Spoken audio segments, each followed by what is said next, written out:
Hacı Ismailov. Povestler.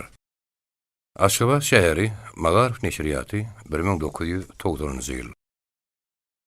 İki atanyň ogly, Garry Mirap. Maryanyň golynyny, amaşaň oýunyny. Murgabyň boýundan mydama gök bilen oturan bir uly oba bar. Murgapdan böýrünip aýrylýan uly ýap ol obany iki bölýär. Ýabyň gyragyna gelip seretseň, onuň duruy gök şüýşe ýalyty şemalyň orna ýuwaşça ıranyp, owunjak tolkundary aýyrly ýygyna örküşlenip gidýär. Eger suwuň içine bir bölecik nan taşlasaň, ululy kişili balyjaklar ýylrak gerişlerini güne ýylradyp, nanyň töweregine uly şapyrdy turýarlar. Ony ýanşada olaryň bir dogumragy ýetişip, ony lakluk atýar.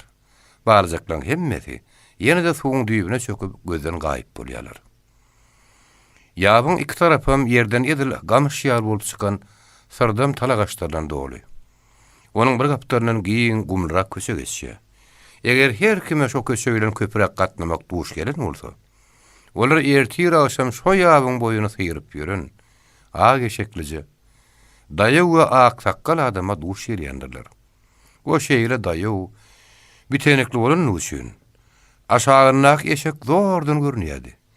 Eger ol üýüň hökmünde gaňgaň üstünden goşulap atan ýüpüniň gatyndan aýagyny aýryp sallaýsa, onuň hiç bolmanyna topugynyň aşagy yerden tüýrense gerek diýip şak ederdim.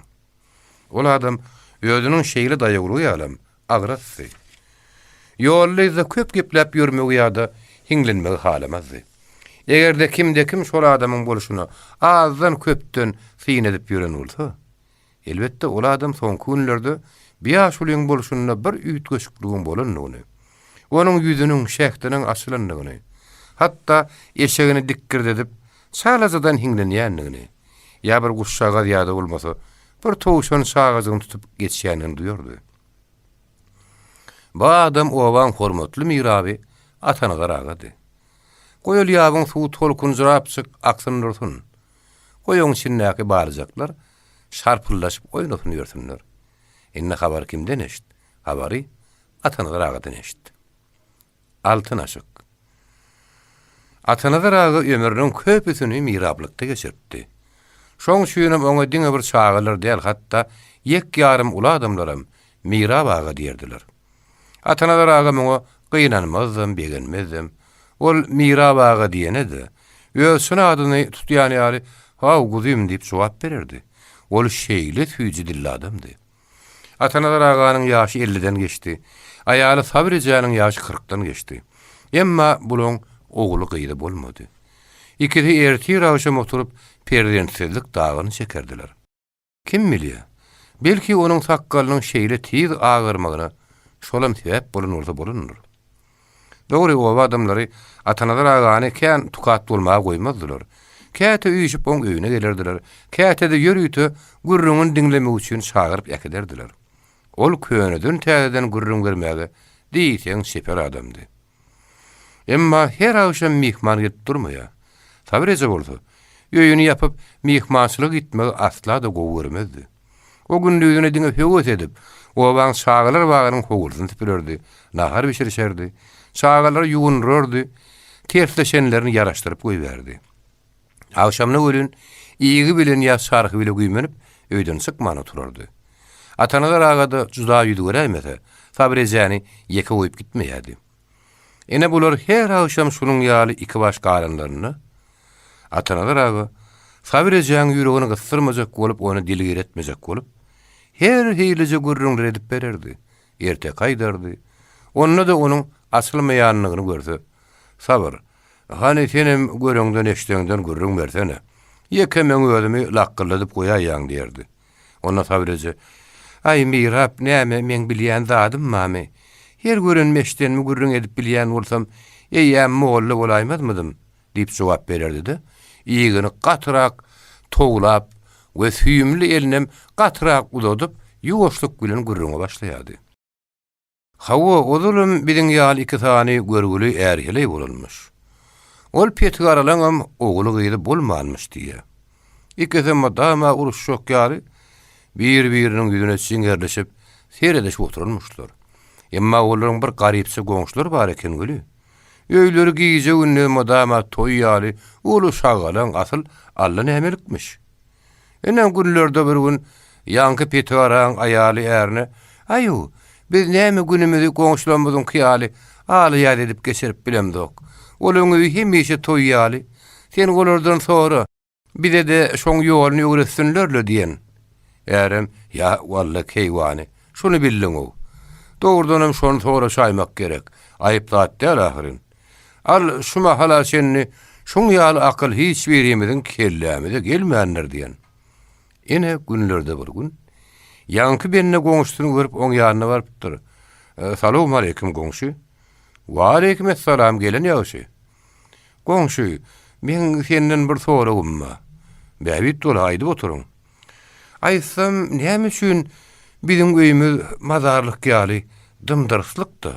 Siziň öýüňiz madama alyýar, şoň sebäbini aýdyp bersene."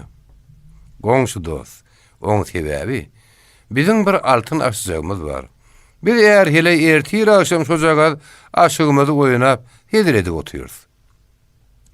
Birden siz bir şäherem muny eşitip, begenjinden onu gujoklapdyr. Öwredeniň üçin sag bol dost. Men özüm sen gadyryňy bilerin. Bidem hökman bir altyn aşjag edineriz. Ýogsam, eger walla şu tokatly halis ýüregimize düşdi diýip, şonun öýlerini algap gaýdyn. Öýlerine gelip, bir topar zatlaryny satyşdyryp, hemmetini altyna çalışypdyr. We ustanyň ýanyna baryp, şo altyndan gowy kenek goýdurypdyr. Ene, ol adam çyn altyn aşygy ýatadyp, begenjinden duanyny sygyp bilmän öýlerini algap gaýdypdyr. Aýalym oň şähde açyk gelýänini görüp, algap öňünden çykypdyrdy. Eline ýapşypdyr. Maňa berdi, maňa ber boluşup, ýolmolaşyp, gülüşüp öýe giripdirler. Ondan ikisi çäýnek käseleri ortaga goýup, arasy halyň üstünde ýüzbeýiz oturup, ýanky altyn aşygy ortaga atypdyrlar. Sen oýnada, sen oýna boluşupdyrlar. Onda ýary aşygy alak getdin, altyn aşygym alçy gop diýip taşlapdyr. Aşyk dünk edip alçy menipdir. Moňgolyň ikisi hem ýylgyryşypmyş. Aýalym alyp, altyn aşygym alçy gop diýip taşlapdyr. Aşyk ýene alçy menipmiş. Şondan soň her gedek gaýtalap taşlanlaryny aşyk bir ýykylyp bir menip durupdyr. Bu aşyk olar üçin kedizip güýmenje bolupdyr. Şondan başga şagalaňam şatlygam bermendir. Beýki pahir şeýlelikde ol aşygy bir gün oýnapdyrlar. Eger hiç de çykmandyr. Gaýtam köp oýnadyklary soda ýüreklerine düşüp başlapmış diýe. Goňşularyň öýlerine gülüşüň sesi şo ýöňkülü ýaly dik asmana çykýarmyş. Muny görüp eger hele, "Ay, biz muny oýnamagyň uğruny tapamda öýdýän. Ertir gidip oýnamagyň uğruny öwrenmesek boljak" diýip diýip maslahat edipdirler. Ertir eger ýerden turup goňşunyň ýanyna barypdyr. "Salam aleykum goňşy." "Wa aleykum assalam gelen ýagşy. Bize dost, sen maslahatyň bilen barymyzy ýogumyz satyp, bir altyn aşjak edinlik göli. Asyly bizi güllerine okla. Endi sen dost, munşa bolanyna görä gaýrat etdi, şonuň oýnamasyna öwret goňşy." Goňşy, "Bolýa dost, öwrederiz." Ýörünne öýüg delip, onu öýüne alyp gelipmiş. Aýaly çaý goýupdyr, çaý içipdirler. Döwümde işlem nan ýipdirler. Bulan ýaňy ýörejek bolup ýykylyp turup ýören bir çağajyklarym bar eken. Ene çaý içilip oturulan wagt, şo çağajygan bir ýeriniň goltugynyň aşagyndan simip peýda bolupdyr. Şo çağa ortaga girenden, "Ay şäýne ýykdy, ay käheden ahmal bolmaň. Ay saqqalymdan tutma. Ay tut. Ay sakla" diýen ýar sesler ende çağajygyň geplejek bolup, gara başyna gaýy bolup oturuşyna bulan gülüşmeleri uly şowguny öwürlüpdir. Hatta gelin mihmanyň hem güle-güle gözleri ýaşarypdyr. Şo wagt çağan kakasy, "Ene goňşy dost, bize altyn aşygymyzy şeýle oýnaýasyn." "Perdensiz goňşy." Altyn aşyk manysyna diňe şondan soň düşünüp, agzyny açyp galypdyrdy. "Men malym-ma, döwletim-ma, altynyň goýulan aşygym-ma. Hemma muň ýaly janly altyn aşygym ýok" diýip, şondan midir öýlerine gaýdypdyr diýe. Sabirece şoň bilen hikaýatyny sorardy. Bu gürrüňler atanadan özüm bilýärdi. Iň bärki Sabireceň özünden 100 dag eşdipdi. Emma onu da ol her gedek täze zat dinleýän ýaly. Ha o sabır. Eşitmänmidin näme? Oğlanyň öýü bazyr, oğlanyň öýü mazar diýip jogap bererdi. Mikola galpakly. Güýüziň soň kaýlarydy. Howa çygyredy. Her kim daşardan öýe ýygnandy. Bir gün uly bazar güni atanadaragy ýerden turup nämedir ýol şaýyn tuturdy. Sabreze oňa "Ýeri mirap, bugün näme hyýal geldi saňa?" diýip sorady. Atanadaragy "Ey, şu gün keypine bazarlap gelsem" diýen diýip jogap berdi. Bütün gize howanyň ýüzüni gara bulut tutup durdy. Şol ilk akşamky eden şatar patarынан soň gaýdyp ýagmady. Ertir ýerden howaň ýüzi çağalan ýüregi ýaly açykdy. Günnäwirden toşup ýylgyryp çykan günüň zer şöhleti ýeriň ýüzüne öýme ýaglyk ýaly bolup düşeldi. Ýollaryň ury şalarak bişen süýdüň ýüzi ýaly ýukuzyk gaýmaklap, üstünden ýöreseň güsürdäp döwülýärdi we appak ýygyny galdyrýardy. Dünýäniň ýüzi goşa şöhle bilen, ýaňy dogan günüň nury we agşamky azazyk ýagyşyň tämizligi bilen ýuşunakdy. Munyň ýaly howa çağalara zor täsir etdi şolýa. Yüreklerini böktürýär, ganlaryny oýnadýar. Ene şo gün owanyň çağalary ýöňkünden hem ýer ördüler. Towuşdylar, ylgaşdylar, kogulaşdylar. Soňra kimleri baga, kimleri mektebe baka gitdiler. Sabreze bolsa, o gün aýratyn höweslerini bagyň içine rastlady. Hatda ýeşden soň öýüne de gelmän, bütün gününi diýeni çağalar bagyny geçirdi. We diňe howa garankrandan soň öýüne geldi. Öýünde ýaňy pejini otlap, sıratyny ýakany bilen ýollan maşynyň gürülüsi geldi. Az wagt geçenden soň gapy açylyp, atanalar agan kedeşdirdi. "Geýir oglum, geýir ber, aý berekella." Şo wagt tokorza, gara ýagyt oglanyk öýe girdi. Ol aýagy täze batyn kalyja, ýegini sarja kostyumlyja 3-4 ýaşly oglanjykdy. Onuň ýyly bilenem ýylgyryp duran atanadaragy öýe girdi. Sabreze şäherden mihman gelýänini öýdüp derrew ýerinden turdy-da gapat eretdi. Emma atanadaragy Sabrezeň pikirini duýan ýaly öýrän arkaýynlyk güle gapyny ýapdy. Sabreze "Way, biz aga saga giýdijikdigini tüweleme, gözlegmesen. Biz aga kimiň ogly?" diýip sorady. "Be Sabirbay, biziň oglumyz. Dogryňdan gelsene mirap, bikim? Şuya sen altyn aşygyň." "Kimiň altyn aşygy?"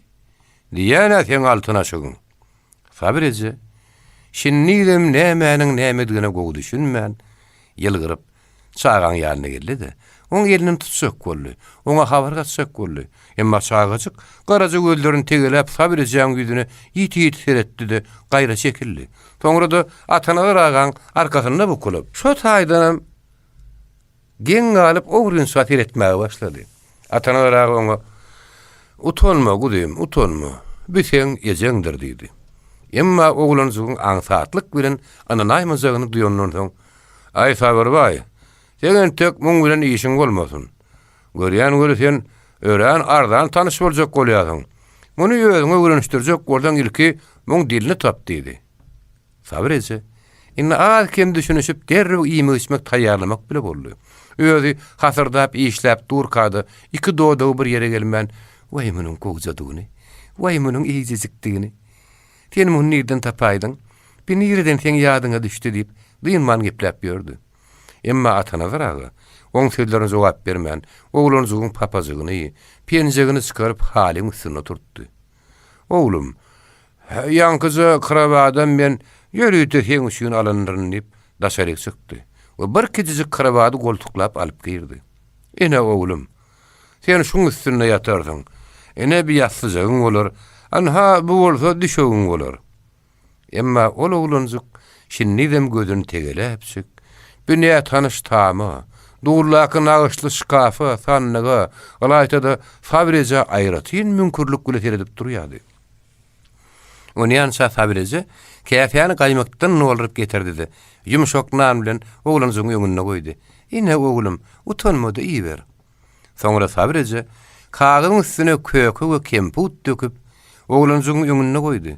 Özüm gaýrarak şekil oturdy. Oglanyk ilki kagyň üstüne äkler etdi. Soňra gözüniň gytagy bilen sabirejät eretdi-de, owurlayan ýaly edip ilki bir köýken aldy. Soň ýene birini aldy. Ondan soň şeperini uzadyp ýene birini aldy. Ýellerine köýkeler seredip, ondan birden öýüz başyna bir tüýsli şahatlykly tesbile gülüp, kagazyň üstünde köýkelen we kemputlaň hemmesini ikewli ýöňüne çekip iýmäge başlady. Atanalar sabır, anha öwrenişek bolsaň inni dilini tapan bolsaň gerek. Hani synanyp gördüýdi. Sabır eze ýuwaşlyk bile gelip oň ýanyna oturdy. We şemşäni gaýmakdan doldurup oň agyna tutup berdi. Oğlanjyk sabır ejeňiň ýüzüne gözüni tegelep, şa duruşuny agyrjygyny açdy da kellesine gidi. Ondan ol sabır ejer etmesini goýup sesini çykarman, köýek gözüni diýişlemäge we gaýmak owurtlamaga durdy. Ol kemden öwrenişdi. Mümkünlik bile etmesini goýdy. Nahardan doýandan soň "Sen ýok, men ýok" birden ýerinden turup, nagaşdy şkafyň ýanyna bardy. İlki bir barmajyk bilen elläp gördü, sypalaşdyrdy. Agdyny açyp içine gözüni aýlady. Oýnamak üçin gözüne yarayan zat tapmadyk ýaly, hiç tadalman şkafyň agdyny ýapdy. Soňra şakyrdatmak, güýmenmek üçin ýene näme marka diýen şekilde taş töwrüni gözüne aýlady. Sabir ejät etdi. O ýene gelip öz ýerine oturup çay içmäge başlady. Sabir eje egilip ýüzüne seretdi-de ýuwaşlyk bilen "Oglum, sen adyň näme?" diýip sorady. Oğlanjyk agadyny käseden aýyrman, "Mikola Kalpakly" diýip jogap berdi. "Uy, neneňe deýin, bine hilat boldy. Uy, munuň adam öz ýalyjak. Mikola Kalpakly. Al munuň adyny bilip goýa işlerini. Kalpakly diýsen Kalpakly. Taşşagarynam firmandyrlar. Buýrulany ýep çykdyr." Hawa ady da özü de ören enaýjy. O Türkmen ady däl, Ukraina ady. Bu zaga Jitomir diýilen ýerden. Atasyny enesini faşistler öldüripdirler diýip atana daragy düşünürdi. Wahey, eller ketilmişler. Aslynha men muny öz enesini küýsem ýaly derin. Bu zaga Türkmen bolmasa, Türkmen dilini ýerden öwrenirke? Pehey. Çağalar üçin dili öwrenmek kıyyn zatmy?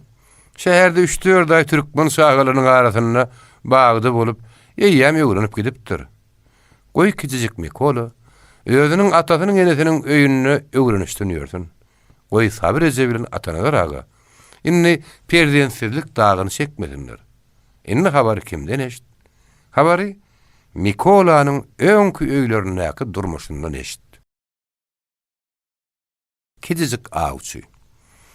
Mikola Kalpaklyny öz atasenesi gaty gowurýady. On kakadyna Anton Kalpakly ýa-da ýönüje Anton aga diýerdiler. Kalpakly olan familiýasy. O kalpozyň agas ustaçylygyny ederdi. Ölüm ölümün awçydy. Bular Jitomir şäheriniň golaýyna, Teteris derýasynyň boýunyna giň şähratda ýaşardylar. Oba ulu dälli. Şoň üçin daýganyň hemmesi bir kalpozdy. Obanyň hemme taamlary iki tany uzun hatyra ýerleşip, arasyndan şäher köçeleri ýaly bir köçe geçýärdi. Emma bu köçeň şäher köçelerini tapawdy. Onuň içinde göhört ýaly mehnet sygyrlar. Her biri güýgoý berilen tokly ýaly gadylar sürlenişip gider ýörerdi. Işiň düşüp, şol obanyň içinden geçdiň. We baýawar suw içeden gelip, bir gapyny kaksaň. Yakalar yeňleri ören gözürlük güle bezelen, garamtyl gözler oýnap durun Ukraina gyýjaga dylgap çykar. Siz oňa kıyın görmeseňiz, jigi maňa bir käde sowuk suw beriň diýersiňiz. Belki sowuk suw içersiňiz, siz bir kezdete utanyp ýylgyrarsyňyz. Ýoksa bolun, suw berseňizem bolýar. O gyýy şo wagtyň özüne gözden ýeter. O 2 minut geçip geçmäke kiçik küýdan alyp gelir. Mäň noş bolsun içiň. Siz küýdäni götürip ilki owurtlaňyzy, el ýaly gaýmak owurduňyzy doldur. Siz minnetdarlyk güle küýdäni uzadyp ýoluňyzy urarsyňyz. Emma o gyýjaga köp wagtlap ýygyňyzdan ýylgyryp seredip durunlar. Ine Anton aga şu hili obady, şu hili adamlaryň arasyna, şu hili kalpozy ustaçylyk ederdi. Awlardy. Onuň Mikoladan godalym bir gyýjaga bolup, Pahirjik uzak ýaşaman ýok bolupdy. Indi ýer heleýin ýaşlarynyň soňuna seredi oturanlary. Şu zagada bolanmy? Dogry Mikolanyň ejesi gyýdy gowurýady. Ol ýön kuza gyýdy ölünden soň wah ýene de bir gyýdy zagadym bolaýsady. Urjak ýaljak bire uňup bilmedim diýip köp agmyr şekerdi. Emma Anton ağa oňa "Ay goýsana ojoyun. Ogluň bolsaň orduň" diýerdi. Ende bulan hakykatdan hem oglu boldy. Anton ağa muňa gaty begenni. Oň ogly entek gunun ogluzy bäbek kädi. Ol ogluny götürüp "Goýsana ýakymsy bäbek. Näme kemiş edip aglaýasyň? Men seni awşy edip ýetişdirjek ahir" diýip käýän bolardy. Anton kalpaklynyň ogluny awşy edip ýetişdirjek düşündi. Mikola 3 ýaşyna ýetende ol ogly üçin agaçdan kitijik tüpeňizge tap berdi. Mikola kakasynyň ýapap oňçy reňkläp birin ladynyň nämedigini bilmän ilk on taýak ýaly süýräp ýürürdi. Soň bir gün kaka oňa "Pehe muňa seretli. Senden bir awçy bolarmy?" diýip käýän boldy. "Muň bilen guş tüpeňlenýär. Ýer, men saňa ýogry diýinip, oglunyň elinden tutup daşaryk alyp çykdy. Hem garkyllaşyp ýören gazyň arasyna bardy. Tu tark geden bolup, tüpeňiziň uzy bilen bir gazyň gapdalyna dürtdi. Gaýlar boyunlaryny doluşyp, moýmullaşyp kaçdylar. Şondan soň Mikolanyň işi gaz kogulamak boldy. Onun kakasy ýa ejesine ahar wagty Mikolany tapman gözlemäge çyksalar, onu güne wakarlaryň arasyna ýa-da köçede tu tark gedip gaz kogulap ýörni ýerini tapardylar. Şondan soň obaň sagajyklary muňa Kidijik awçy diýip at berdiler. Kidijik awçyny gorkudan waka. Kidijik awçy bir gün täze batýan kazyny hem sarıza penjegini giyip awa awlamak, gaz tüpeňligimi üçin howlyň içine çykdy. Soňky günlerde onuň kakady hemde köp kalboslar purgunlary minip bir ýaňa howlukmuşlyk güle gidýärdiler. Ene şo günem edir şeýle boldy. On kakasy başga da köp kalboslar gün dowmaka purgunlara minip gitdiler. Mikola da bir şakır şukura oýanyp gaýdyp ýatmady. Mikolanyň ejesi hemde owaň başga ýarlary ýygy-ýygydan üýsüp saşýardylar. Gaty-gaty ýöreşýärdiler. Gösüýen barmaklaryny agzlarynyň üstüne goýup, geň bir takyny gürrüň edýärdiler. Soňundan hem gaýgylanan ýaly kelelerini ýaýkaýardylar. Mikola bu zatlary düşünmeýärdi. Düşünjek bolmaýardy. Ol hemişe ýaly tüpeňjigini süýräp, özünden ulu gazlary garkylladyp kogulap ýürürdi. Birden kahwady bir näçe samolyot göründü. Olar gaty-gaty tarlaşyp pesdejikden uçýardylar. Aeroplanlaryň şeýle pesdejikden uçuşyny Mikolanyň birinji gedip görüp duruşdy. Olar ýören galmagal bolýan eken. Şo barmany da ýanky aeroplanlar ýürege düşkün ses bilen iňläp aşağı ýiniler.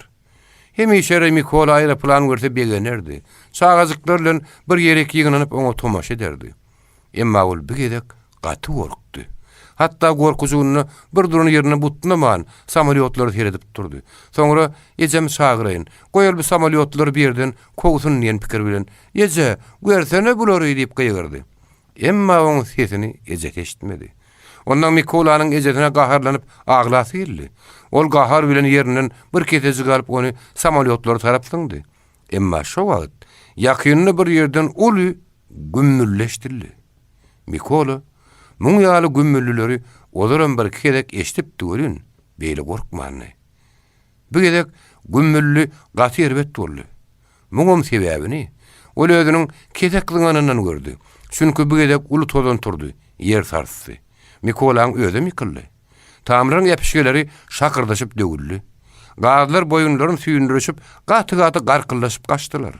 Ýüzleriniň gurrunda aň-taň bolup ýatan Mikolany depeläp geçdiler. Mikola gaty gorkdy.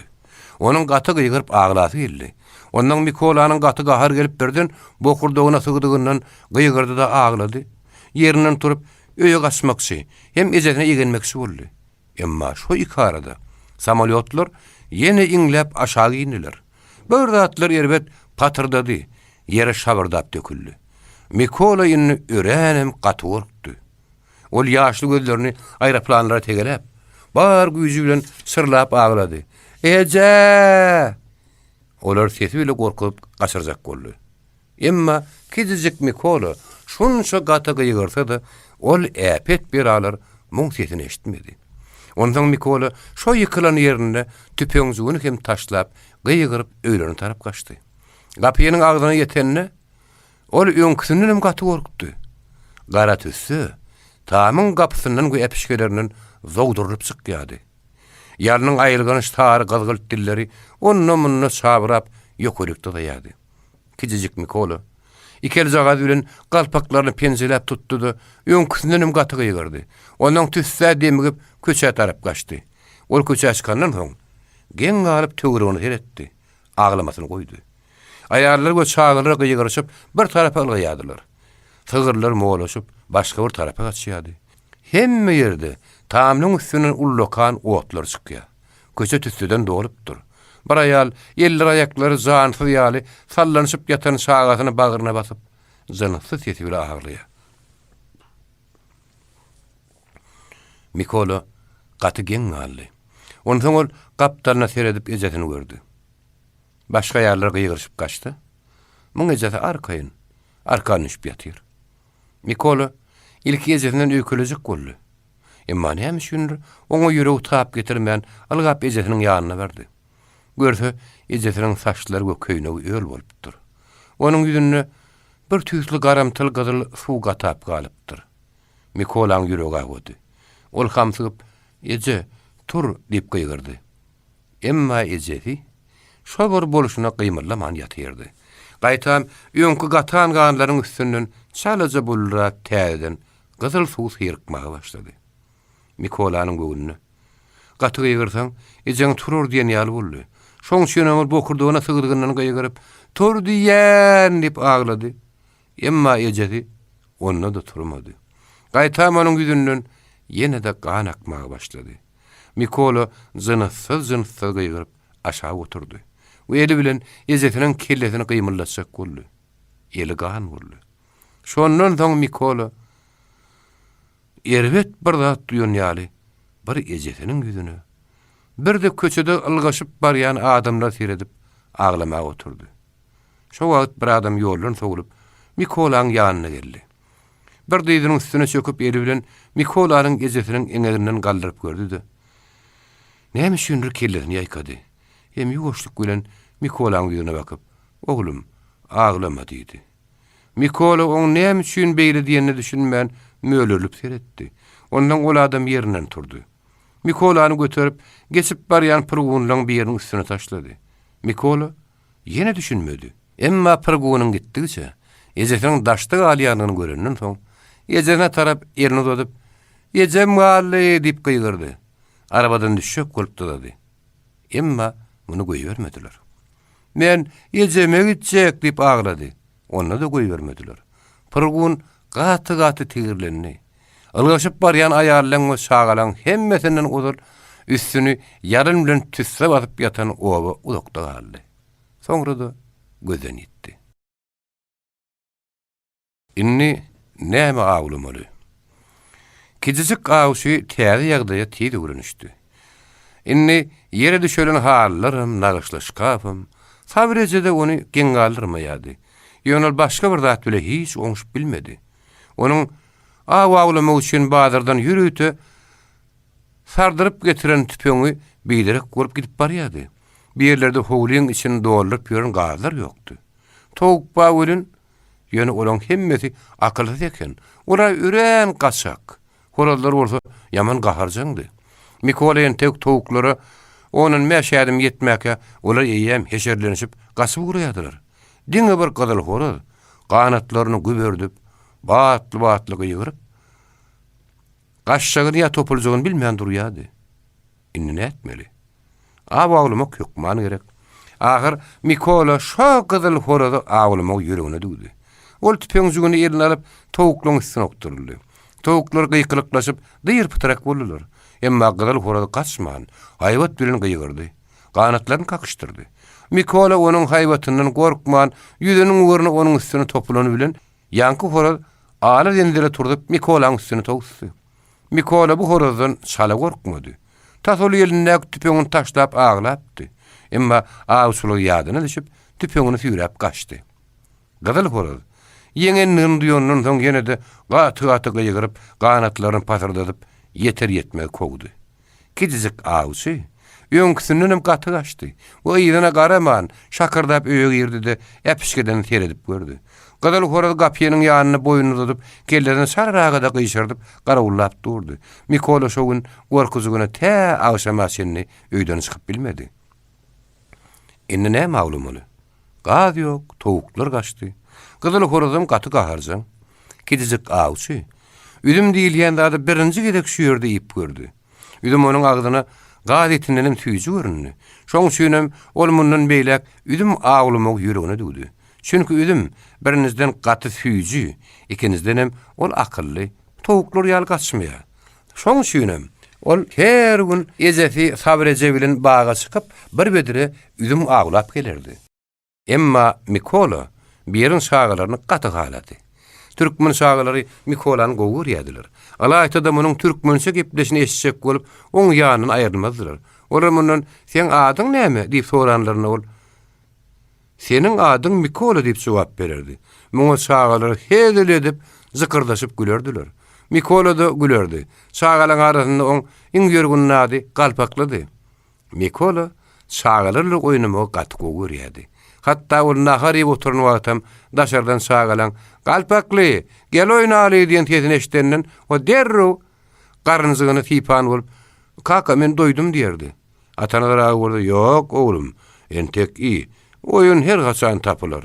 Onha men şagalara soňrak geliň diýip tabyşra ýerine ýerdi. Ýaltyn man şagalan ýanyna çykyp "Şagalar, siz entek galpakladar bermeň. Ol häzir nahar ýe. Soňra özüm ony siziň ýanyňyza iýbere ýerin" diýip şagalara gaýtarardy. Sabrece oğlunyň näçe gowy ony ýanyndan aýyrmajak bolup şunça zan çekdi. Oğluny şagalar bagyna bermeli boldy. Ýönem Mikolanyň öýüne gidip bagdaky şagalaň ýanyndan aýrylmaýardy. Şondan soň Sabreceňiň özüm baga işlemäge girmeli boldy. Goý Mikola bir ýerde üzüm aglusyny ýörsün. Goýa şagalar bagyna gülüşip oýnaşyp gelsin ýörsün. Indi habary kimden eşit? Habary Anton agadan eşit.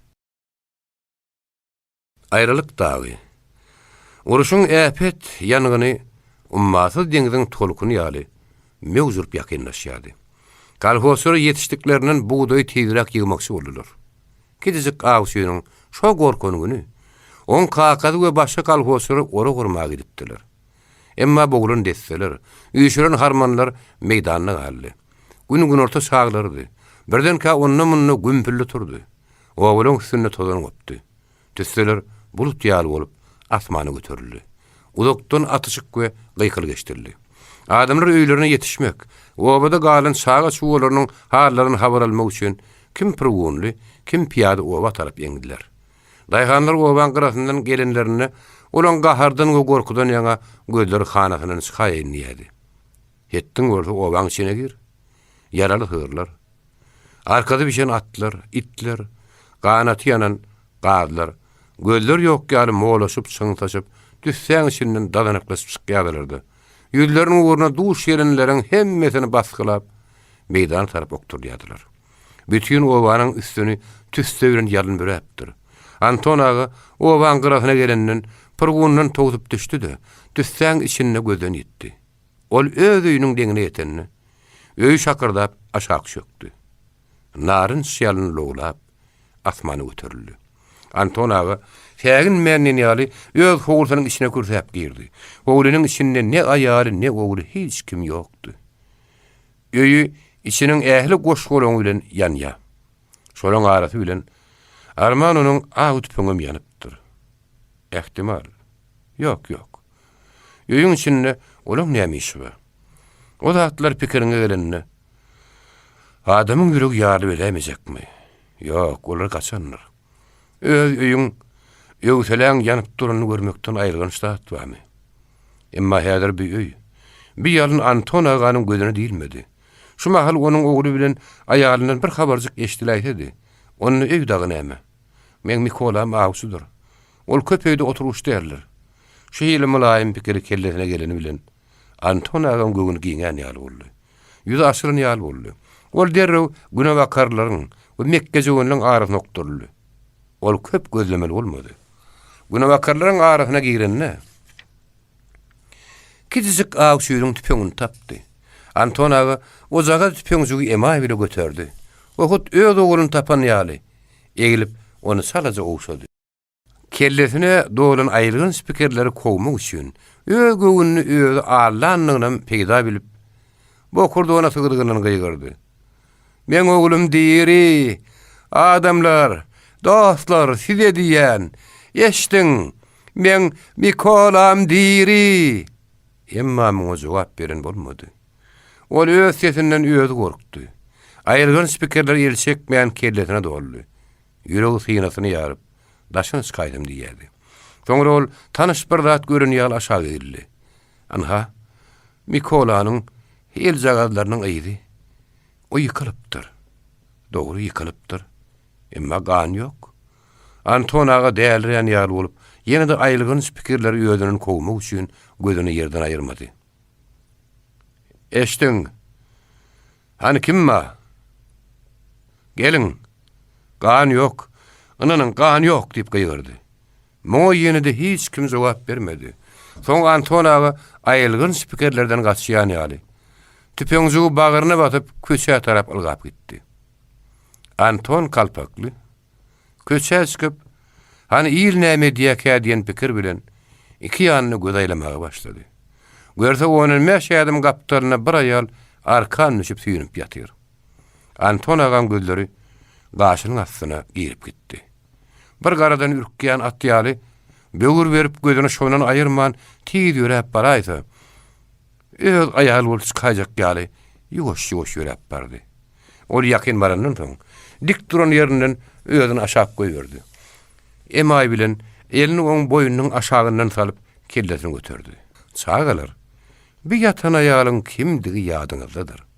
O kiçijik aýşyň ejetidir. Mikola onu oýadyp bilmän, şo duruşyny galyryp gitmäge mejbur bolupdy. Anton ağa ýuwaşlyk bilen maňlaýanyny owşap kellesini ýerde goýdy. We bütün mehri söýgüsi bilen oň eýýäm göwürün ýüzüne seredip gatrak geplemäge dözmän. Emma soramagy zerur gasaplap. Büýä sen. Hani Mikola diýip pişirdi. Anton ağa ýara üçin tapandady bir palta boldy. Ol paltany guşogyna gysyryp, owaň bir çetine oturdy. Onuň hyýaly, owaň ýanyndan ilki geçen faşisti paltalap bildirmekçidi. İlkinji başagaýlykdan soň özüni dürsen kalhoşlar ýuwaş-ýuwaşdan oň töweregine ýananlar. Olar Anton aganyň bir pikirini ýalňyş tapdylar. Sen bizaga küle paltaň bilen, Anton, bir faşistem öldürip bilmersiň. Gaýtam oğluň da aýalyň da ganyny alyp bilmän. Özüňem armanyny ölersiň. Partizanlyk etmek gerek. Bir ýaragym tapars, gan dergine gan, can dergine canım tapars diýdiler. Partizanlar tokoy etdiler. Gadakly waka. Aradan 4 ýyl wagt geçdi. O döwrüň üçin Jitomir partizanlary en semimiň nemis faşistlerini göredikdiler. En semi eşelony ýykdylar. Öz oglaryny şäherlerini azat etdiler. Ahyrynda da gahrman gyzyl goşun bilen birlikde Berliniň üstünde gyzyl baýda gymdykdylar. Anton ağa oglunyň we aýalynyň gany üçin näçe faşist öldürenliginiň sanyny ýitirdi. Emma onu da oň ýüregi sowamaýady. Göwüne ýynjylmaýady. Onuň gahary şeýle uludy. Kalhoşlar ýuwaş-ýuwaşdan owa ýygnanyşdylar. Kimiň öýü abat galan bolsa öýüne girdi. Öýsüler wagtlança kümejik gazandylar. Anton agady öz öň kowrusynyň içinde kümejik edildi. Täzen kalhol guruldy. Her kim kemden öň künnünim gowy edini vurdy. Emma Anton aganyň öý bilenem, öýsüle bilenem işi ýokdy. Ol günnüzüne tä agşama şenni diýinman ussaçylyk ederdi. İş orada köpdi. Gejetine gordy. Mikolanyň ady bilen uklap, Mikolanyň ady bilenem oýanardy. Bir akşam işden soň öz ýaly orta ýaşly bir näçe kalgoşy Anton agan kümesiniň ýanyna geldi. Anton, hani bäri syk diýip gıýgyrdy. Anton kalpakly daş çykdy. Hani Anton tiz bol geýin. Bugün kluba kino gelipdir diýerler. Onu gidip göräýmek ýagşy iş bolar. Adamlar siz barın görün. Ne hiwetsin. Emma maňa azar bermeň. Indi men kinoma motordy, teatrymam diýip Anton garşylyk görkezdi. Ýok Anton, biz seni hökman alyp gitmek üçin geldik. Sebäbi şu gelen mehanik ýany bilen bir hatçak adam getiripdir. Bir şu hat okal. Sen ýylyňdan gelmegi maslahat bildik. O karny sana anha alyp kalbosylaň biri goltuğundan bir kecicik buksany çykaryp uzatdy. Bu hat kimden gelen? Kime gelen diýip sorady. Muny muallimyň ogly, klubyň müdirine beripdir. Şol artist oglundanmy? Hawa. Oňa özüm kino uğruna işleyen uğraşemeli. Ýazyşyna göre, o bir kinony gathalapdyr. Asyl munyň adyna urtamaşy zadylydyr. Telim muny ýygyna düşüp, şunu ýörüýti berýän. Anton agan zorlap, ekidin. O muny hökman görsün diýip bir sargapdyr. Anton aga hatyň ýüzüne seredip, ýygyna gaýtardy. Ay adamlar, zadylam bolsa zadysym bolsa, men kän höwesem ýok. Siz görüňde soň maňa gurrun beräýin. Kalbosur onu erkine koymadılar. Ýok Anton, sen munyň adamyň pisini oturjak zat däl. Senin hasana seni terki dünýä boljak görjek. Öýüňi düzet, aýal al. Anha bir bökçökläp durun ogul bolar görün. Saglyk bolsa adyna Mikola goýaýar. Peýde weli muňa seretli. Ýerhane tiz bolyp onu zorlap genel alyp gaýtdylar. Klub täze salynan zaýdy. Çağır ente kowa garalmaka zagırdaşıp iňiňdäki ornuna eýlediler. Anton öz ýoldaşlary bilen gyrada bir ýerde oturdy. Seans başlandy. Ekranyň ýüzünde Türkmen kino jurnal diýen ýazgy peýda boldy. Soňra Anton üçin düýbünden nätanys görnüşler, geň owery görünýär. Ine bir ýerde eginleri bir tüýsli Ukrainadan kamýeňleşip bolmadyk doňlyja, başlary goýun dersinden tikilen akly garal telpeklize oglanlar, tahyýalyja gyýjagalar oýnaşyp ýörler. Çağalar bagy bulry semellip Anton aga öz içiniň pikirlerini. Şobada da direktor gurlap boldy. Mary oblasty boýunça iň görüleri çağalar bagy. Bir ýerde çağalan wagty ören hoş hem medeniýetli geçýär. Olar oýun we aýdymy görünýärler. Ekranyna oýnaşyp aýdym-aýdyşyp ýören çağalar görünýär. Direktor ýene söýlýär. Büýül. Ine 7 ýaşyny dolduran çağalar bagdan mektebe geçirilýär. Olaryň arasy bilen Ukraina oglany. Ata-enesi düşmanyň elinden ölen. Emma Mary oblastyna ýödüniň täze ata-enesini tapan Mikola Kalpakly hem bugün mektebe gidýär. Klubyň içinde ul gopun turdy. Ekranyň ýüzünde bolsa ayagy garýadyklyja, ýegini gyrmyzy doganly baş ak telpekli, ýylgyryp turan oglanjyk görünýär. Dalyň içinde gopun ýöňgüden güýçlerini. El sarp ýan kim, ýer dep ýan kim, çağalar Anton aga diýip ulular, Anton Kalpakly diýip gaýyrşýardylar. Anton aga bolsa kime näme diýjegini, ýa ul şowgyna goşuljagyny goşulmajagyny bilmän bir tüýsli arzyrady.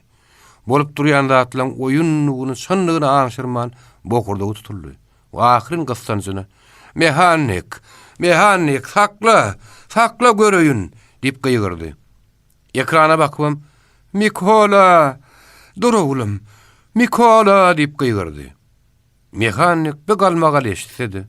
Oň sebäbini bilmedi. Gaýtamol, bey bu adamlar kinony gaty gowurýar ekenler diýip pikir etdi. Hem ha şowhunrak görünip, ha tam saltyrap goýberdi. Anton aga gözüni ekranyna aýyrman, sakla, adamlar sakla diýin.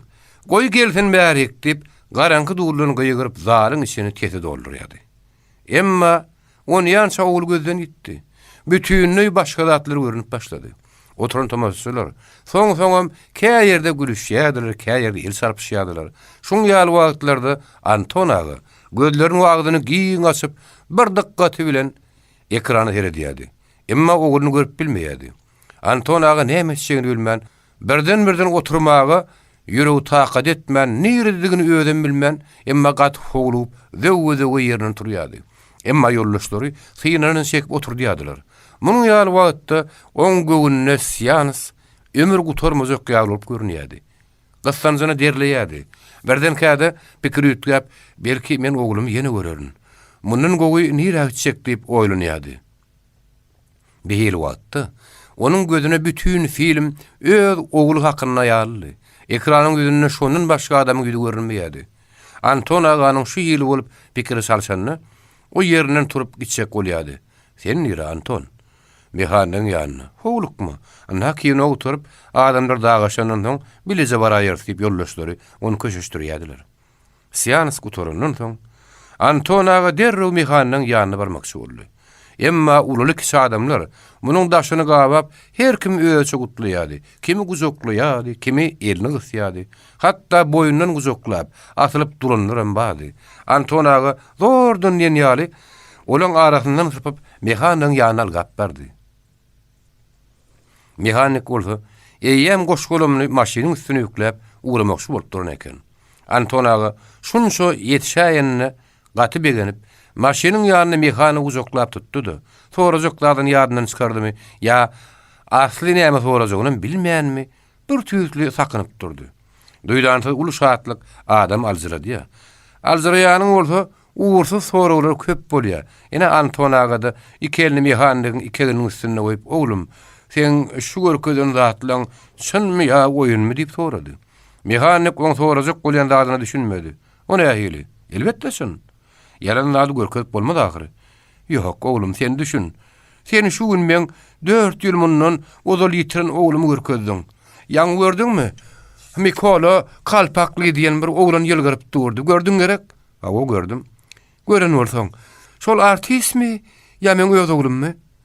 Eger sen Mikola kalpakly diýen ogluň bar boldy, şo sen hut öz ogluňdyr. Çünki jurnalda artistler oýnamaýar. Wait. Anha inanmasaň milletden soraşay. Şo men oglumdyr. Anha meňem familiýam kalpakly ahyryn diýip Anton aga dokumentlerini çykarmakçy boldy. Töwerekde diňläp duran kalpakçylar Anton agaň halis alzyrap duranyny bilseler-de, oň halyna duýgudaşlyk edip, goý keýpden çyksan diýen pikir bilen ýöne ýylgyryp seredip durdular. Mehanik görmezem boldy. Anton aga oňa öz dokumentlerini zorlap dinýär görkezdi. Innan ýasyň gerek? Anan ýanynan. Ýöne sene munan ay. Şol oglan sen hut öz ogluňdyr. Anton aga mehanyk puto guzoklap oň iki ýanagyndan mowşady. Inni barsam, oglumy özüme bererlermi? Ýokman bererler. Anton aga mehanyky ýene bir gezek mowşap, guş ýal uçup öýüne gaýtdy. Men ýokman şawşam gözüni uraryn. Anton aga derrew öýüne gelip çyrany ýakdy. Oturman, ýol şaýyn tutmak gyle boldy. Maroblasty diýen söz oň gulagyndan gitmeýärdi. Maroblasty. Be maroblasty diýilýän ýer nerede? Ol köp pikirlendi. Emma hiç ýalyny galyp bilmedi. On derwasty. Enni men o ýurdy nerden taparkam? Nereden salgalarkam? Men ahyry ýaňy mehanikden şonu sorajakdymla. Anton aga pikirlenip baska galyp oturka. Birdenke obudaky geografiýa mogulum ýadyna düşdi. Anton aga begenjinden şo biler diýip seslendi. Ol ýokman biler. Onu da ingan saat ýoldan salyp berer. Anton aga dadırdap öýünden çykdy-da. Benim mogulumyň öýüne bakalgady. O ýerde mogulumyň aýalymyň bugün diýen şunu bolan üçin şo ýerteki şähere gidişi näme bolup beýlegilerini bilmedik diýip jogap berdi. Anton agaň lap keç bolup ýygyna gaýtdy. Köçede okuwçy ýaşlar aýdyma erişip gedýärdiler. Ene şularyň bilýänler göli ýöne diýip Anton aga şagardan sormak ijab etjek boldy. Emma o şagardan ýanyna ýetmäke Apollon çaduş geldi.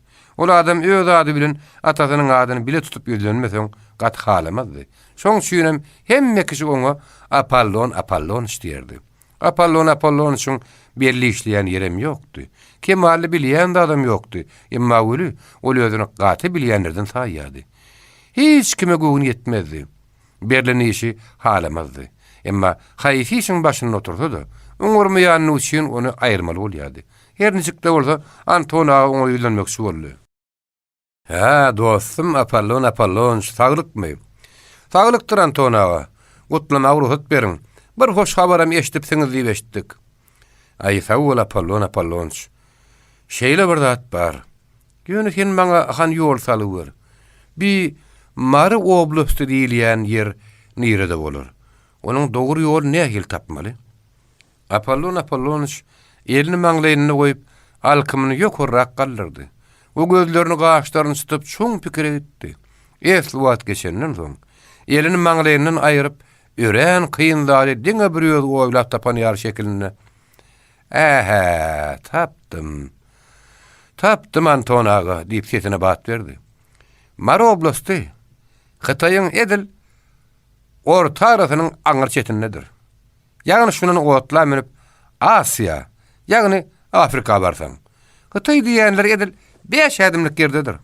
Şo ýere baryp Mary ASR-ne nirede diýip sorasaňyz, anha diýip aýdaýarlar. Anton ağa şuňa güljegini gaharlanjagyny bilmedi. Ony ýansa göli başga bir adam Anton agaň dereni hezredip zykırdap güldü. Anton ağa garankyda gülkü çykan tarapa seredip velosipedine söýenip duran geografiýa mugallimini gördü. Anton ağa we sonra bilen Apollon şu ýüzlenen wagty ol bu sonra geçip sorulýanyň Apollon üstüni bilip ýoşlyk güle bulan ýanyna gelipdi. O Apollonyň jogabyna sabarsyzlyk bilen garaşyp durdy. Ahyram jogaby eşitip güle tas ýykalypdy. Ol Hytaýyň edil orta arasynyň aňyr çetinine diýip gaýtalatdy ýene de güldü. Apollon oňa gaharly, göwün ýetmezlik, gulumsuluk bilen seretdi. Bir zat samyrdap, garankyň içine gözden ýitip gitdi. Oň hawa diýenine de, ýok diýenine de düşünip bolmady. Anton ağa da kellesini ýakap güldü. Mugallim şu filmiň öz jurnaly bilen ýörüte iýerlendiginden habardardygyny aýtdy. O Anton aganyň eýem ýol şaýyn tutanlygyny görüp ýol salyp berdi. Mary oblasty Anton ağa, Türkmenistanydyr. Aşgabat diýip eşitipmidin? Ene şo şähere barsaň, Maryny tapardyň. Sen Hytaýa da barmy, Afrikada barmy? Moskwaň sürün gönü Türkmenistanyda gidiber. Ya eger isteseň Bakuň üstünden gitmek bolar. Düşündüm dostum, sağ ol. Görýän göli Jitomyrda otlyň biline basaýsaň, bir baş mardan çykaýsaň boljak o. Ay gönü bir baş barmasaňyz da birden artyk düşüp binmeli bolmarsyňyz. Anton ağa oň bile gadarly goşlaşyp öýüne gaýtdy. İki ata we dawaly çaga. Atanalar ağa piriniň o ýan bir ýanyna seredip ýola çykmak üçin eşegine garaşyp oturdy. Eşeg bolsa her gün ertir kıyaly Mikola galpakly ýapdyn toýakmak üçin alyp gidipdi. Mikola eşek minmek görýärdi. Olany tok kowlamasyny, üdüm tüpeňlemesini bir ýem taşlapdy. Hatda inni ýekawrak oglanlar oňa "Senki jikkäň üdüm awlardyň" diýseler, ol utanjaň ýylgyrardy. Ene şo günem galpakly ýerden turup eşegi ahyra ýanady da darmaşyp üstüne minip, ondan goňuşlarynyň öýleriniň ýanyna baryp "Meret, aman, ýörüň" diýip gaýgyrdy. Muň sesi çykany bilen bir näçe oglan öýlerinden dadanaklaşyp çykdy. Oram eşeklerini atlanyp, ýaba tarap ýoň bayragy goýberdiler. Atanalar oň ýerinden "Oglum, köpeglenmegin" diýip gaýgyrýansa, çagalara gyýkyryklaşyp eýýäm arany epeklaşypdylar. Atanalar ağa Mikola gelýänse oňa güýmenli. Garaşmaly boldy. Ene şo wagt tamyň şunkynyň öwrülip 3 tane adam geldi. Olaň daşky typatlaryna görä bir türkmen gullukçudy. İkincisini atanalar ağa tanap bilmedi. Üçüncüsü boldy. O Sowet ispalkomynyň başlygydy. Ony ýansa olaryň biri arasda türkmenleri bilen "Salam atanalar ağa" diýip gelip görüşdi. Beýleki türkmençe salamlaşyp bolup gaty kynçylyk bilen "Salam" diýdi. Oğlum gelip görüşdü. "Wa aleykumessalam" diýip atanalar ağa güler ýüz bilen elleşip olary göwün açyklyk bilen garşaldy. O Sowet ispalkomynyň başlygy ýylgyrjak bolup öýdüne zor edip "Atanalar ağa, kabul edin. Şu adamlar size mihmançylyk gelipdirler" diýdi. Mirab ağa bir söz eşitenden emay bile sakkany typalady da gelenleň ýüzüne ýamaşkanyň hyn edip seretdi. Raýtady, Türkmenistana zordan geplecek golýany putu hyn etdi. Ol bedeni sagdyn. Semize yakyn orta boýly, saçlarynyň etegi agyryn, gara ýagly adamdy. Ol adamyň gözü bilen burnuny görenden atanalar agan şuňa gowşap gitdi. Sakkalynyň uzuny işledi.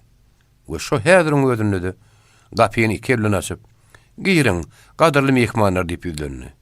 Atanalar aga obanyň içinden bir näme tanış adam geçdi. Oň ýürüýüşine ýa gepleşeni seredip, "Sen äýnim heran Hasanym bolsaň. Ama şolardan soň, ýa ak ýutuplardan soň" diýip sakurdy. Oň ýalňyşýan wagty at bolardy. Şoň şenem atanalar aga bir näme tanış derre tanady. Ol ýetgeşikde 45 ýaşan Mikolady. Hawa, ol Anton agady. Atanalar aga öýe girip, "Habar bay, hani mehmanlary çaýly" diýip aýtdy. Mehmanlar töýerde halyň üstüne oturdup, öýde aşagyraqda keşäň üstüne oturdy. Sabrece çaý gaýnatmak üçin çykyp gitdi. Her kim gürrüň näme hakdy we näme hili başlamalygyny ugrun tapman damy götürdi. Deňe ýapyşgan güdünni, näme üçindir gahar bilen kellesini aýna ugurup, şonu döwüp geçmekçi bolýan fakar siňegiň wagyrdynyň maşgat eşitilmeýärdi. Şo wagt gapy tarka açylyp, Mikola böküp içerik girdi. Onu gören madyna Anton agan şahatlykly gözler Abbasy ýaly ýallarady. Agdaçyldy. Ol hut 20 ýaşly ýigit ýaly we ýerinden turup Ukrainçalap, "Balam, oğulcugum, Mikola" diýip onu guzogyna ysdy. Onun kelletinden, ýüzünden ýygyny oşamaga başlady. Atanalar aga çymmak bolup Mikola terediýärdi. Oba Sowet isparkomynyň başlygy bilen şäherden gelen wekil çymgydyl bolup atanalar aga terediýärdiler. Mikola beni tanış adamın diline düşünmedi. Alaytada onun näme üçin beýle gowurýanyny düşünmedi. Şoň şenem ol utanjaň ýyl garap, oň bir guzoklan ellerini aýryp tapmak gele boldy. Ol näme tanış diýinman Mikola bir zatlar diýýärdi. Oň ýüzüni gözüni sypalaýardy. Guzogyny ysýardy. Emma Mikola bir agdam düşünmän, ahyr oň ýerinden tapdy we gelip atanalar agan diýdiň üstüne oturdy. Anton aga oğlunun tanamayanlygyny görüp aň-taň bolup galdy.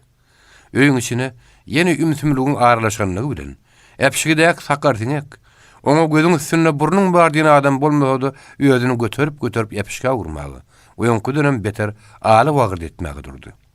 Anton aga ýugoşlyk güle gelip Mikolanyň ýanyna turdy. Şäherden gelen wekile garap bir zat aýtdy. Wekil howluk manjysynyň papirosyny çykaryp orta taşlady. Öýde bir ýerine alyp ýerine gysdyrdy.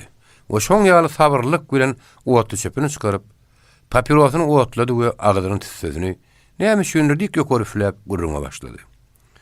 Atanalar aga, "Biz sen üçin gatyrak degäjek bir habarla geldik.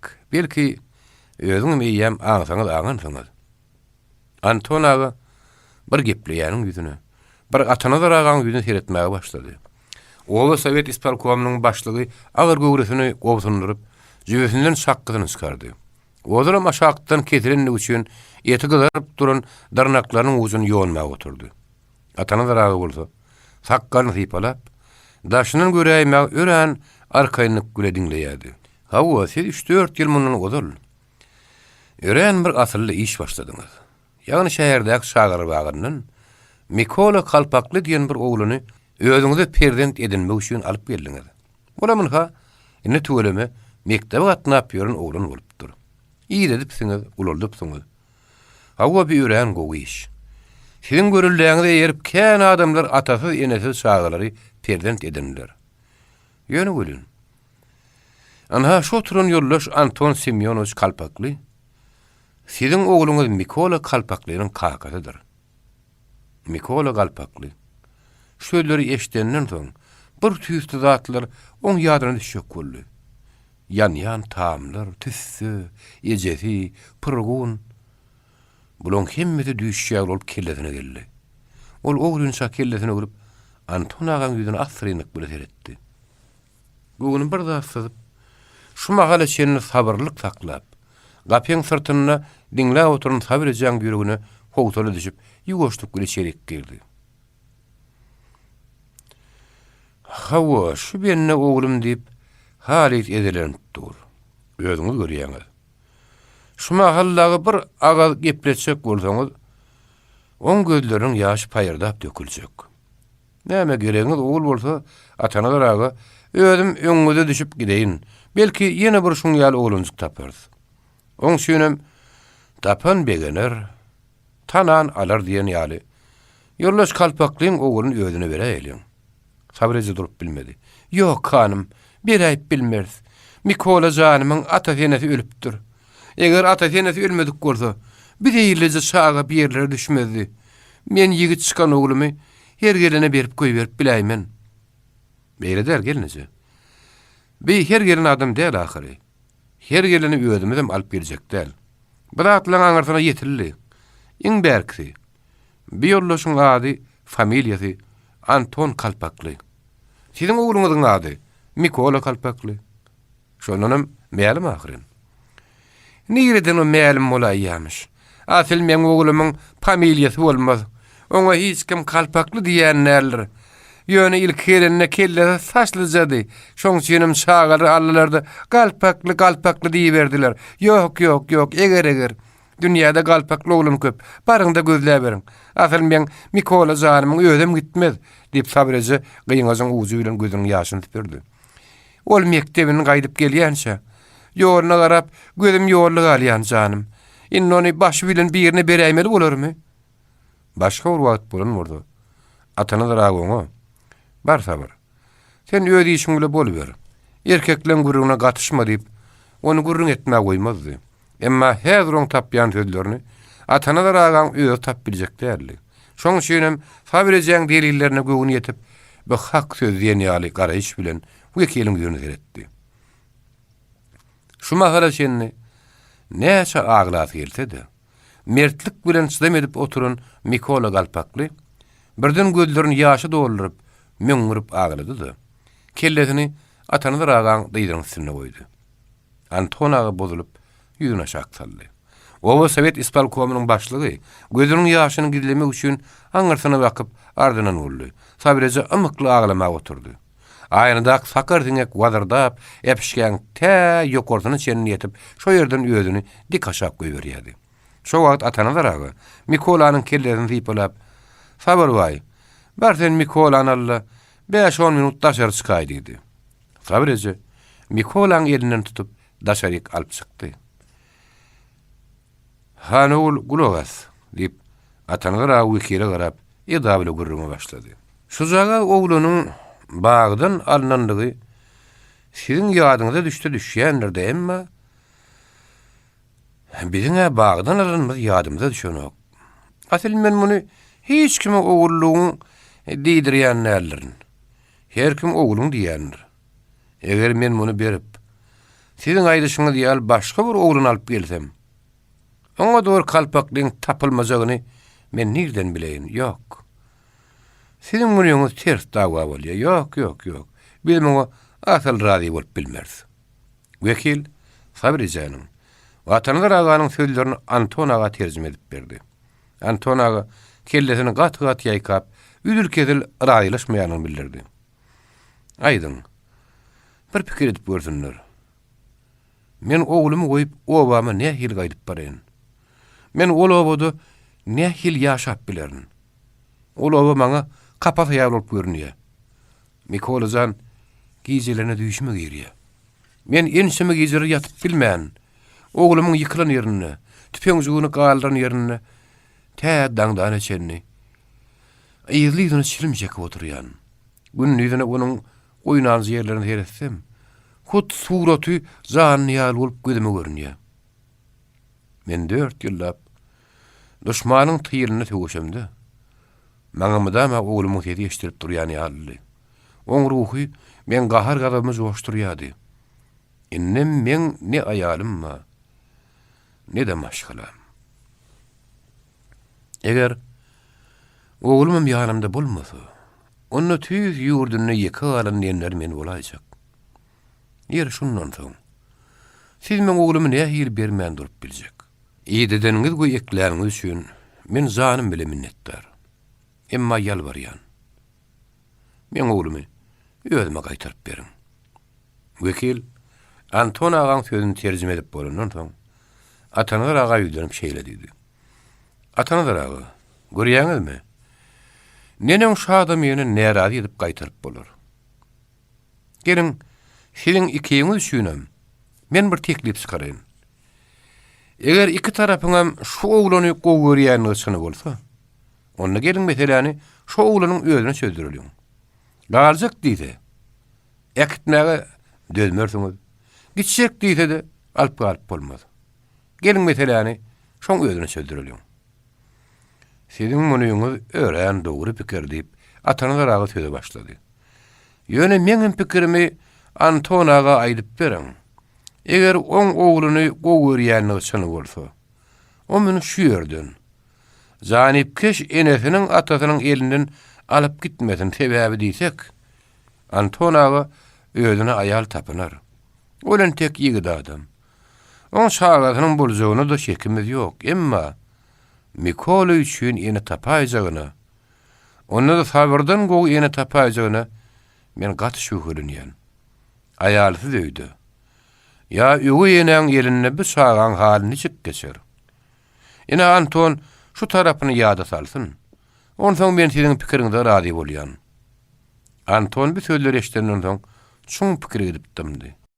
Şo wagt Oýus polkomynyň başlygy çakkyny ýapyp ýüzüne saldy. Barmaklarynyň bujuny üfleşdirdi de Antonaga öýdündi. Antonaga, siz kalhosmy? Hawa. Belli hünäriňiz barmy? Agaz ustady. Antonaga. Men eşdeşimçe siziň ýurtlaryňyzda agaçam köp, agaz ustadam köpmüş. Hawa, onsoň Mikolany alyp gitseňiz bir däl. Hem şaga horlanjak, hem atynete gynanjak. Asyl bütün oba da gynanjak. Hebe buzagat oglany bütün oba gowurýar. Eger goýup gitseňiz ýene de däl. Onda siz gynanjak. Ogluňyz gynanjak. Asyl siz goýup gidýän biljek däl. Bile bolsa agaz ustasy näler gerek. Gel Anton aga siz şu ýerden tek beş şun galyň. Ogluňyz size öwrenişdin. Siz hem bir ýerlere öwrenişiň. Ondan görli berýärdi. Isleýäňiz alyp gidersiňiz. Kiyif dokar. Ya özü islese bir yerde galar. Aşgabat dokar. Kä o ýana gider, kä munna geler. Edil atana daragan tamynyň ýanyny tam tarp bereli. Ýene ondan soň ogluňyza bileje, şäheriklice onuň doýurum. Ine maslahat dip, şäherden gelen wekil şatlykly gyýgardy. Tüýs bolaýdy. Başlygyň rusça gepleşine Anton agada düşündi. Atanalar agada. Olaň ikisem bir-biriniň ýüzüne bakyp ýylgyrdylar. Soňra da bir-biriniň ellerini puta gysdylar. Jaý maslahatmy? Jaý maslahat. 1946-njy ýyl.